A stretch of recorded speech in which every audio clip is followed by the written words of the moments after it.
जगद्गुरू नरेंद्राचार्यजी महाराज यांचा उरण रायगड येथे भव्य पादुका दर्शन सोहळा भक्तिमय वातावरणात संपन्न।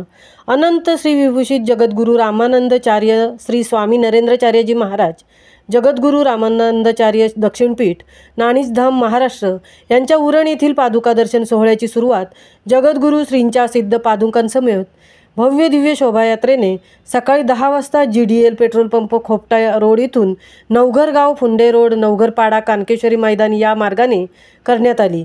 या शोभायात्रेमध्ये कलशधारी महिला, निशाणधारी, राम दरबार, झाशीची राणी, ढोल ताशा, लेझिम, धर्मक्षेत्र, झेंडाधारी असे विविध कलापथक सहभागी झाले होते। या पादुका दर्शन सोहळा प्रसंगी जगद्गुरू नरेंद्राचार्य महाराज संस्थान नाणीजतर्फे विविध कार्यक्रम राबविण्यात आले। जगद्गुरू श्रींच्या पादुकांचे आगमन, आरती, सामाजिक उपक्रम, सोहळ्यानंतर गुरुपूजन, प्रवचन, उपासक, दीक्षादर्शन, पुष्पवृष्टी असे अनेक कार्यक्रम यावेळी संपन्न झाले।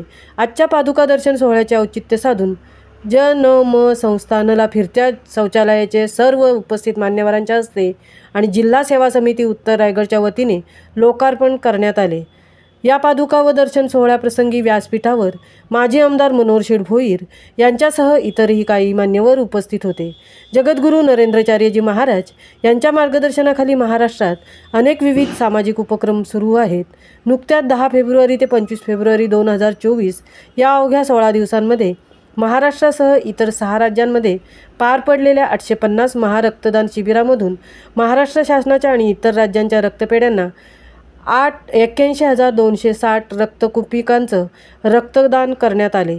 मोठ्या प्रमाणात गर्दी उरण तालुक्यातील कानकेश्वरी मैदान, नवघरपाडा येथे पाहावयास मिळाली। जवळजवळ 20,000 ते 25,000 भाविक भक्तांची येथे उपस्थिती होती। सदर सर्व कार्यक्रम यशस्वी करण्यासाठी जगद्गुरू नरेंद्राचार्य महाराज संस्थानचे सर्व पदाधिकारी, जिल्हा सेवा समिती, उत्तर रायगडचे सर्व पदाधिकारी, सदस्य, स्वस्वरूप संप्रदायाचे सर्व भक्तगण, शिष्यवर्ग, उपासक यांनी विशेष मेहनत घेतली। महामुंबईसह मिलिंद खारपाटील, उरण।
कुठं आहे? हिला घे जरा. ठीक आहे, तिथं आहे ना.